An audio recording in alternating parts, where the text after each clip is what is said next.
शांता गेली आणि तारानं बेडरूमचं दार लावून घेतलं आणि ती आत जाऊन ओक्साबोक्शी रडली. रवीने तिचा विश्वासघात केला होता. रवीबद्दल तिला आतोनात पूज्य आदरभाव होता. तिला त्याचा अभिमानही वाटत होता.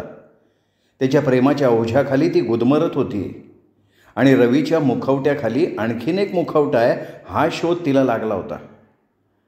म्हणजे इतके दिवस रवीची प्रतिमा ती खरी मानत होती, पण ते बहुरुपयाचं सोंग आहे याचा तिला अतिशय राग आलेला होता.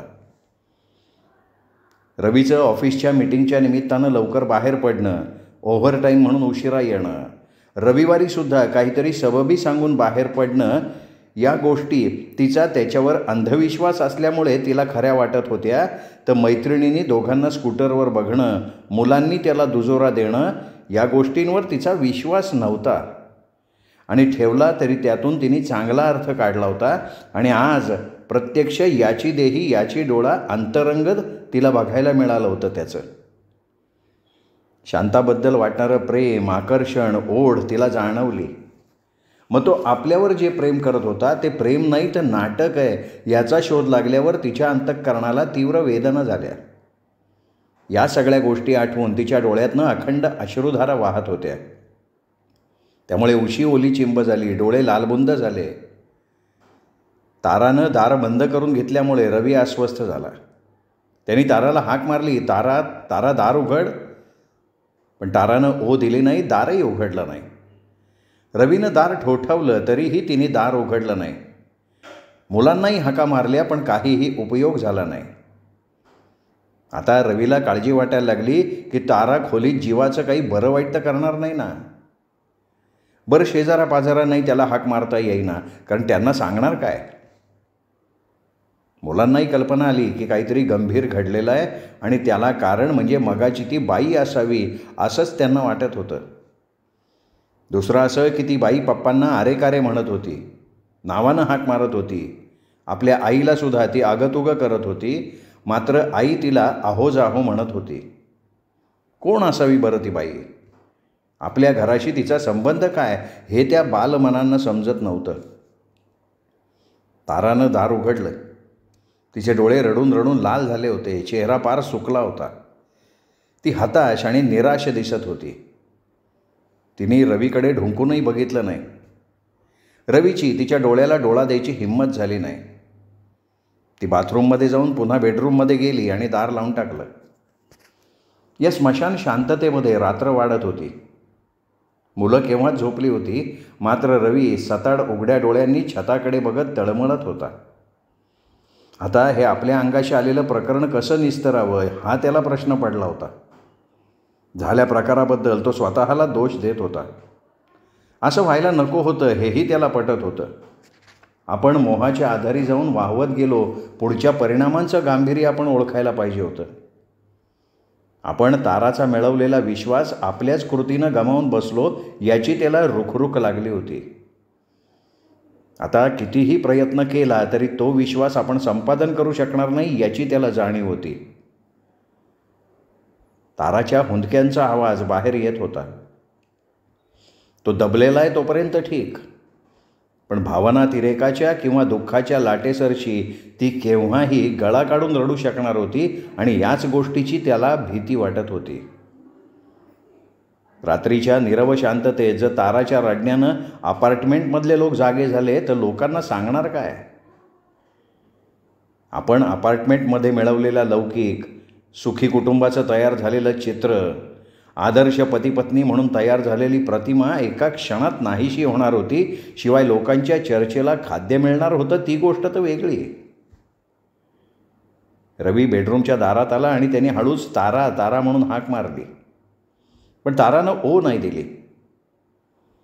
रवीनं दार ढकललं. त्यासरशी ते उघडलं गेलं आणि बघतो तर तारा कॉटच्या खाली अस्ताव्यस्त पडली होती. तिने डोळे पांढरे केले होते. तिची दातखिळ बसली होती आणि ती झटके देत होती. रवीची पाचावर धारण बसली. काय करावं हे त्याला सुचेना. तिला उचलून कॉटवर ठेवणंही त्याला जमेना, कारण त्याच्या हातापायातली शक्तीच नाहीशी झाली होती. त्यांनी तिथेच तिला सरळ करून व्यवस्थित झोपवलं. बाहेर आला तो, पण त्याला काय करावं हे समजेना. बरं, एवढ्या रात्री म्हणजे रात्री 2 वाजता डॉक्टरांना फोन करावा तर पुन्हा बिल्डिंगमध्ये गडबड होणार. त्यांनी कांदा फोडून तिच्या नाकाजवळ धरला, गार पाण्याचा हबका तिच्या तोंडावर दिला. तेव्हा कुठे तारा हळूहळू शुद्धीवर आली आणि पुन्हा हमशी रडायला लागली. त्याने तिला आधार दिला, कॉटवर झोपवलं आणि तिच्या डोक्यावरनं हात फिरवत म्हणाला, तारा, मला खरंच क्षमा कर. मी चुकलो. पाहिजे असेल तर वाटेल ती शिक्षा कर ग, पण मी पुन्हा नाही असं वागणार अगं. त्याच्या डोळ्यातनं पश्चात्तापाचे अश्रू वाहायला लागले होते. तुम्ही माझा केसांनी गळा कापलाय. सुरुवातीलाच तुम्ही जर मला हे सांगितलं असतं तर मी तुमच्या आयुष्यातच आले नसते ना, आणि तुमच्याबरोबर मी सुद्धा दुःखी झाले नसते. हे बघ तारा, गैरसमज करून घेऊ नकोस अगं. माझं तुझ्यावरही तिच्या इतकं प्रेम आहे. रवीच्या जिभेनं त्याला दगा दिला होता. तिच्या इतकं म्हणजे तिच्याबद्दल अद्यापही तुमच्या मनात प्रेम आहे? मग तुम्ही माझ्याशी का लग्न केलं? का फसवलंत मला? का माझ्याशी प्रेमाचं नाटक केलं? सांगा ना. आता ताराचा आवाज तापला होता. ती संतापानं लालबुंद झाली होती. तारा, अगं, ॲक्सिडेंटली का असे ना, ते पहिलं प्रेम आहे ना माझं, ते कसं विसरू? पुन्हा रवीचा तोल गेला आणि तारा पुन्हा खवळली. मग मला विसरा. एकूण तुमच्या बोलण्यावरनं ती माझी शारीरिक नसली तरी बौद्धिक सवत आहे आणि मला ते चालणार नाही. अगं पण तारा, आता तिचं लग्न झालं आहे, तिला मुलं आहेत. शिवाय ती काही पुण्यात राहत नाही ना, परदेशात आहे ती. तेव्हा तू म्हणतेस तसं घडायचं काही कारण नाही. निष्कारण राईचा पर्वत करण्यात काय अर्थ आहे सांग? अहो, तिचं जर तुमच्यावर प्रेम असतं तर तिने तुम्हाला लोबाडून दुसऱ्याशी लग्न केलं नसतं. तुम्हाला विष प्यायला लावलंच नसतं तिने. ती तुमच्या भावना तोडवून गेली आणि तुम्ही म्हणताय माझं तिच्यावर पहिलं प्रेम आहे. हे तुम्ही सुरुवातीला सांगायला पाहिजे होतं ना. त्यावेळी तुम्ही म्हणालात की हे ॲक्सिडेंटली घडलं, त्याचा आता पुढच्या आयुष्यात संबंध येणार नाही. आणि आता बघतीये तर त्या गाडलेल्या प्रेमाला पाझर फुटून त्याची कारंजी नाचायला लागली आहे. तुम्ही खोटारडे आहात. मीच फसली आहे. तुमच्या चेहऱ्यावर मुखवटा आहे हे मला आत्ता समजलं आहे. खोट्या मुखवट्याला खरा चेहरा समजून मी तुमची पूजा करत आले. ती माझी चूक झाली. ताराच्या भडीमारापुढे रवी हतबल झालेला होता. जा, तुम्ही बाहेर जाऊन झोपा. तुमचा माझा पती पत्नी म्हणून संबंध संपलाय आहे तो तुम्ही मुलांचे बाप आणि मी मुलांची आई. आपला संबंध फक्त मुलांशी आहे, एकमेकांशी नाही. उठा तुम्ही. रवी विकल अवस्थेत बेडरूमच्या बाहेर आला आणि मुलांच्या जवळ तळमळत पडला. शांताचं प्रेम हे माझ्या आयुष्यातलं पहिलं प्रेम आहे, ते मी विसरू शकत नाही. आणि तिच्या इतकंच माझं तुझ्यावर प्रेम आहे. ही 2 वाक्य ताराच्या हृदयाला घर करून गेली. ती पुन्हा पुन्हा त्याच शब्दांभोवती फिरत होती. अल्पशा सहवासात जी रवीच्या आयुष्यात आली आणि रवीला दुःखी करून गेली, तिला रवी विसरायला तयार नाही. आणि आज जवळजवळ 20 वर्ष मी त्याची सावली बनून राहिली आहे, त्याच्या सुखदुःखात सहभागी झाली आहे, सगळं काही विसरून त्याच्यावर प्रेम केलं आहे. आणि इतकं करून तिच्या इतकंच माझ्यावर प्रेम करतो. तिच्याशी माझी तुलना करतो. जी दुसऱ्याची झाली आहे तिला आपली मानतोय आणि मला परकी मानतोय. का? तर मी त्याच्या आयुष्यात नंतर आले. तेव्हा माझ्या त्यागाला, सेवेला काहीही किंमत नाही. ताराचं मन आक्रंदत होतं. दुसऱ्या दिवशी नेहमीसारखी ती उठली, स्वयंपाक केला, आपल्या नोकरीवर निघून गेली. रवीशी एक शब्दही न बोलता ती निघून गेली. वास्तविक पाहता रवी रोज तिला तिच्या शाळेत स्कूटरवर सोडत असे, पण आज ती एकटी गेली. मी सोडतो म्हणून रस्त्यावर पळत गेला रवी, पण ती रिक्षात बसून निघून गेली. जड अंतःकरणानं रवी घरात आला. यंत्रवत स्वतःचं मुलांचं आवरलं. जेवण करून मुलांना शाळेत पाठवून तो स्वतःच्या कामाला निघून गेला. एवढा नाजूक गुंता निर्माण झाला तरी ही समस्या कोणाला सांगता येईना, कोणाचा सल्लाही घेता येईना. गुंता सुटण्याच्या ऐवजी वाढतच होता. तारा पूर्ण बिथरली होती. रवी आपलं निरपराधित्व सिद्ध करण्याचा आटोकाट प्रयत्न करत होता. त्याच्या वक्तव्यामुळे झालेला गैरसमज दूर करण्याचा तो आपल्या परीनं प्रयत्न करत होता, पण त्यांनी पूर्ण विश्वास गमावल्यामुळे त्याच्या पोटतिडकीनं सांगण्याला दांभिकपणाचं, खोटेपणाचं लेबल लावलं जाईल. तिसऱ्याकडून समजावून सांगावं तर हा विषय त्यांना दोघातच ठेवायचा असा विचार दिसत होता. त्यामुळे एक तर दोघात मौन असेल किंवा तोंड उघडलं तर त्याला कडाक्याच्या भांडणाचं स्वरूप येईल. ताकाला जाऊन भांडं लपवतात. म्हणे मित्राची लग्नाच्या आधीची प्रेयसी जीवनात पुन्हा आली. मित्राची कशाला सांगताय? स्वतःचीच सांगायची ना. लफडं करायला लाज वाटत नाही आणि सांगायला संकोच वाटतो. तरी म्हटलं, नवरा एवढ्या कामाच्या, मीटिंगच्या, ओव्हरटाईमच्या व्यापातनं आपल्याला फिरायला नेतो, सिनेमाला नेतो आणि विचारतो काय? तर मित्राच्या प्रेयसीबद्दल. अरे वा, काय हा धूर्तपणा, किती ती चतुराई. स्वतःच्या लग्नाच्या बायकोशी अशी प्रतारणा.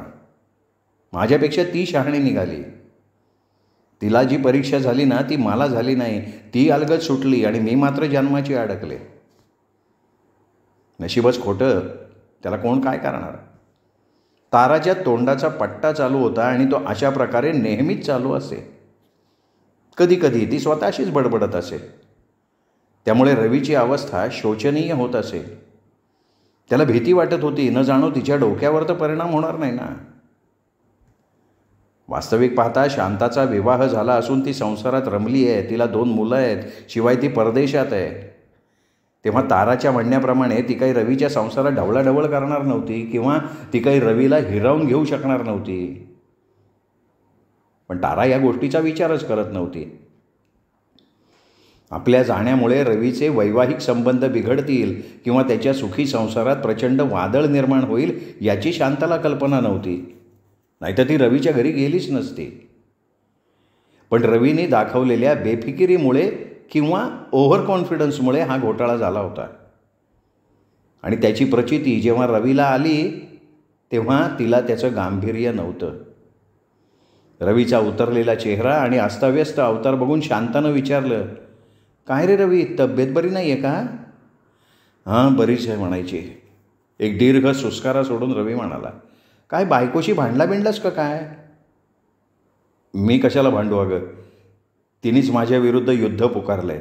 का, कशामुळे? परवा तू घरी आली होतीस ना तेव्हापासनं. म्हणजे तिचा माझ्या आणि तुझ्याबद्दल गैरसमज झाला का काय? बघ, मी ज्याला भीत होते तेच झालं म्हणायचं. तू काय म्हणालास तिला? मी म्हणालो, शांता, इतकंच तुझ्यावरही माझं प्रेम आहे. मी माझं पहिलं प्रेम नाही विसरू शकत. तू बावळट आहेस रवी. का का काय चुकलं माझं? अरे मी तुला 1000दा सांगितलं की आपलं प्रेम हे मैत्रीच्या स्वरूपात आहे आणि तू अजूनही प्रेयसी म्हणून माझ्याकडे बघतोयस आणि वर बायकोलाही तेच सांगतोस. अरे कोणतीही भारतीय स्त्री आपल्या पतीची प्रेयसी सहन करणार नाही. तिचा गैरसमज होणं स्वाभाविक आहे. मला तिला भेटायचं आहे. तिला निरोप दे आणि माझ्याकडे पाठव तिला. नाही, ती नाही येणार. ती येईल नक्की. ठीक आहे, सांगतो मी तिला. असं म्हणून रवीने शांताचा निरोप घेतला. दुसऱ्या बाजूला शांता चेंडू टोलावा तसं त्याला टोलवत होती. घरात ताराचा आबोला, बोलली तर टॉन्टिंग, यामुळे तो फार वैतागला होता. आता तर त्यांनी घरी थांबायचंच नाही असं ठरवलं. कधी कधी एकटाच थिएटरमध्ये जाऊन बसायला लागला, मित्रांच्याकडे थांबायला लागला, डोक्याचा त्रास कमी करण्यासाठी प्यायला लागला आणि त्यामुळे रात्री अपरात्री घरी यायला लागला. पण याचा अर्थ मात्र तारानं तिच्या सोयीनं घेतला. रवीच्या वागण्यात झालेला बदल हा शांतामुळे झाला. तो तिच्यासाठी वेडापिसा झाला असा तिचा समज व्हायला लागला आणि त्यामुळे तारा आणि रवीचे संबंध दुरावायला लागले. रवीची अवस्था धड घरका ना घाटका अशी झाली. घरी आल्यावर रवीनं आपल्या मुलाकरवी ताराला शांताचा निरोप सांगितला, पण तारा काही बोलली नाही. ताराला सारखं वाटत होतं की आपण प्रत्यक्ष शांताला भेटावं, आपल्या मनात निर्माण झालेल्या प्रश्नांची उत्तरं तिच्याकडनं समजावून घ्यावीत. त्याशिवाय तिच्या मनाला शांतता लाभणार नव्हती. तेव्हा अनायसे शांतानं बोलवलंच आहे तर त्या संधीचा फायदा घेण्याचा तिने निश्चय केला आणि दुसऱ्या दिवशी रजा काढून ती शांताला भेटायला गेली. ताराला बघून शांताला बरं वाटलं. तिने तिचं स्वागत केलं. मला वाटलं होतं तारा तू येतेस का नाही. तू माझ्यावर अतिशय चिडलेली असणार म्हणून तू येण्याची खात्री नव्हती मला. तू जर आज भेटली नसतीस ना तर मी उद्या तुझ्या शाळेत येऊन तुला भेटणार होते. शांता ताराला म्हणाली, अहो तुम्ही भेटल्यापासून मला अतिशय मनस्ताप सहन करावा लागतोय. आमचं सुखासमाधानानं चाललेलं जीवन दुधात मिठाचा खडा पडल्याप्रमाणे नासून गेलं आहे. हो, मी, माझं प्रेम, श्रद्धा, सेवा आणि भक्ती मातीमोल झाली आहे. मी असं काय तुमचा अपराध केला होता की माझ्या सुखी जीवनाला ग्रहण लागावं. असं म्हणून ताराचा ऊर भरून आला आणि तिच्या डोळ्यातनं अश्रुधारा व्हायला लागल्या. शांता तिच्याजवळ गेली. तिचं डोकं आपल्या खांद्यावर ठेवून पाठीवर प्रेमानं हात फिरवत ती म्हणाली, हे बघ तारा, तारा तू शांत हो. हे बघ अगं तू समजतेस तसं काही नाही आहे. तुझा गैरसमज झाला आहे आणि तो होण्याचं कारण तुझा नवरा रवी आहे. गैरसमज फोफावण्याचं कारणसुद्धा तुझा नवरा आहे रवी. मी नाही समजले हो, स्फुंदत स्फुंदत तारा म्हणाली. हे बघ तारा, तू आता जरा शांत बस. रडणं आवर. जरा तोंडावरनं गार पाण्याचा हापका मार. मी कॉफी करते म्हणजे मग तुला जरा फ्रेश वाटेल. शांता प्रेमानं तिला म्हणाली. ताराला थोडं आश्चर्य वाटलं आणि बरंसुद्धा वाटलं. शांताच्या स्पर्शामध्ये आपुलकीचा, प्रेमाचा ओलावा जाणवला तिला. ती काही नाटक करत नव्हती. तिचं एवढी वाईट असती तर तिचा अभिनय आपल्याला समजला असता. तिचं वागणं, तिचं बोलणं हे सगळं सांगत होतं. तारानं बेसिनमध्ये तोंड धुतलं, स्वच्छ टॉवेलनं ते पुसलं. कपाळाला पुन्हा टिकली लावून ती शांताच्या डायनिंग टेबलजवळ बसली. घर मैत्रिणीचं होतं तिच्या. 3 खोल्यांचा आटोपशीर फ्लॅट होता. नीटनेटकेपणा, कलात्मक दृष्टी ठिकठिकाणी जाणवत होती. शांताची मैत्रीण बहुतेक नोकरीला गेलेली असावी. घरात बाकी कोणी नव्हतं. तसा एकांत आणि निवांतपणा होता तेही एका दृष्टीनं बरंच होतं. शांतानं नेसकॉफीचे 2 कप तयार केले आणि 1 कप तारासमोर ठेवला, दुसरा स्वतः घेतला. हां, आता बोल तारा. मला आता सगळं सविस्तर आणि सुसंगतवार सांग. आणि त्यावेळी मी तुझ्या प्रश्नांची उत्तरं देईन म्हणजे तुला त्यातली सत्यता पटेल. तुम्ही हे बघ तारा, मी तुझ्या बहिणीसारखी आहे, तेव्हा तू मला आहो जाओ म्हणू नकोस. तू मला शांताच म्हण. ठीक आहे. शांता, तू भारतात आलेली असून पुणे मुक्कामी आहेस ही गोष्ट त्यांनी मला सांगितली नाही. त्यामुळे ते तुला भेटण्यासाठी किंवा तुझ्या सहवासात राहण्यासाठी घरी खोटं बोलून, थापा मारून तुझ्याकडे येत होते. पण ही गोष्ट त्यांनी मला सांगायला पाहिजे होती. आणि यांच्या मनात जर पाप नव्हतं तर यांना ही गोष्ट लपवण्याचं कारणच काय? हे बघ तारा, तारा मला आधी सांग की लग्नापूर्वी किंवा लग्नानंतर रवीनी तुला माझ्याबद्दल काही सांगितलं का ते सुद्धा लपवून ठेवलं? हो, म्हणजे त्यांनी मला तशी कल्पना दिली होती. तशी म्हणजे कशी? ते म्हणाले लग्नापूर्वी माझा प्रेमभंग झाला आहे. हे बघ तारा, मी तुला सांगते हे अर्धसत्य आहे. प्रेम आहे पण प्रेमभंग नाही तर अपेक्षाभंग झाला आहे. म्हणजे काय? तारा लक्षात घे, अगं हा मोठा कलावंत जरी असला ना तरी खोळा आहे, नादिष्ट आहे. अगं मी त्याच्याकडे माझा एक गुरु, एक मित्र म्हणून बघत होते. पण याच्या मनात जेव्हा माझ्याशी लग्न करण्याची इच्छा प्रबळ व्हायला लागली त्यावेळी त्याला मी स्पष्ट सांगितलं होतं की रवी हे शक्य नाही आहे. मग हा सगळा पोरकटपणा आहे.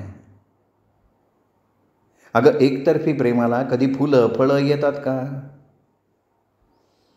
तारा, मी त्याची पदोपदी समजूत घातली पण त्याचा आपला एकच ठेका की मी तुझ्याशिवाय जगू शकत नाही. मग फिल्मी डायलॉग चालू व्हायचे. शेवटी मला त्याला निक्षून सांगायला लागलं की मी तुझ्याशी लग्न करू शकत नाही. मग काय? त्यांनी घेतली डोक्यात राग घालून. हे बघ तारा, तूच मला सांग आता, माझ्या आईवडिलांनी जर सिलोनमध्येच विवाह ठरवून ठेवलेला होता, तर माझ्या मनात रवीबद्दल वेड्यावाकड्या भावना कशा निर्माण होतील ग? म्हणजे शांता, तुमचं लग्न आधीच ठरलेलं होतं? ताराने उत्सुकतेनं प्रश्न विचारला. अगं हो, तेच तर सांगतेय. मग तूच सांग, माझं काय चुकलं? नाही शांता, मग तुझं बरोबर होतं. अगं पण तुझा हा रवी, हे बघ, रवी तसा मनानं हळवा आहे, भावनाप्रधान आहे, पण तो छंदिष्ट आहे, हेकेखोर आहे. अगं कलेमध्ये हे चालू शकेल ग, पण जीवनात कसं चालणार ना? शेवटी मी सिलोनला गेले, पण जाण्यापूर्वी त्याला पुन्हा एकदा समजावून सांगून गेले. पण तरीसुद्धा मला त्याची काळजी वाटत होती. अगं 3-4 वर्ष आम्ही एकमेकांच्या सहवासात होतो. मी त्याच्यावर माझ्या भावाप्रमाणे प्रेम केलं. त्याला अपवित्रतेचा वाससुद्धा लागू दिला नाही. पण दोघांच्या प्रेम करण्याच्या तरा वेगवेगळ्या होत्या. तो माझ्याकडे प्रेयसी म्हणून बघत होता, त्याप्रमाणे त्याच्या अपेक्षाही होत्या. पण मी त्याला नेहमी त्याच्यापासून परावृत्त करत आले. शेवटी तो भांडायला लागला, चिडायला लागला, आणि शेवटी त्याची परिणिती जी होणार होती तीच झाली. पण त्यातनं सुदैवानं वाचला तो. तुला खरं सांगू का तारा, त्यानंतर मी त्याला 2 ओळीचं पत्रसुद्धा लिहिलेलं नाही आहे. हां, मला माझ्या मैत्रिणीच्या पत्रातनं त्याची ख्याली खुशाली कळायची. आणि त्यांनी लग्न केलं, त्याला चांगली बायको मिळाली, तो आज संसारात आपल्या कलेत रमला आहे, हे वाचून मला आनंद झाला. जवळजवळ 20 वर्ष मी हा संकल्प पाळला, पण मला पुण्याला यायचं होतं. म्हटलं आता रवीच्या मनातनं ती भावना पार पुसून गेली असेल. आता त्याचा पुनर्जन्म झाला आहे, तर पुण्याला आल्यानंतर त्याच्या घरी जावं, त्याच्या बायकोला भेटावं, त्याच्या मुलांना पाहावं, हा उद्देश. म्हणून मी इकडे आल्यावर पहिल्यांदा रवीला भेटायचं ठरवलं, पण रवीचा पत्ता नव्हता माहिती. त्याचं आडनाव काय आहे हे सुद्धा मला माहीत नव्हतं, कारण मला त्याची कधी गरजच नाही ना भासली. पण तो ज्या ऑफिसमध्ये काम करतो ते ऑफिस माहिती होतं, म्हणून ऑफिसवर गेले तर ही स्वारी रजेवर. मग दुसऱ्या दिवशी फोनवर त्याच्याशी संपर्क साधला. शांताच्या निवेदनामुळे, तिच्या आपलेपणाच्या वागण्यामुळे आणि तिला रवीबद्दल असलेली पवित्र भावना, यामुळे ताराचा शांतावरचा राग केव्हाच संपला. आपण उगाचच तिच्यावर संशय घेतला असं तिला वाटलं. त्यामुळे तिच्या डोक्यावरचं एक फार मोठं ओझं कमी झालं. शांता निरपराध आहे याची तिला खात्री पटली. नंतर त्या कितीतरी वेळ जीवाभावाच्या मैत्रिणींप्रमाणे गप्पा मारत बसल्या होत्या.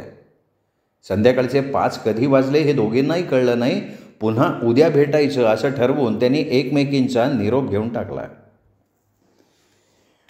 श्रोते हो, हा होता नारायण शेळके लिखित अंतर्वेदी या कादंबरीचा भाग. या कादंबरीचा पुढचा भाग साहित्य पंढरी कथाकथन चॅनलवर ऐकण्यासाठी उद्या पुन्हा भेटूयात साहित्य पंढरी कथाकथन चॅनलवर. तोपर्यंत नमस्कार मित्रहो.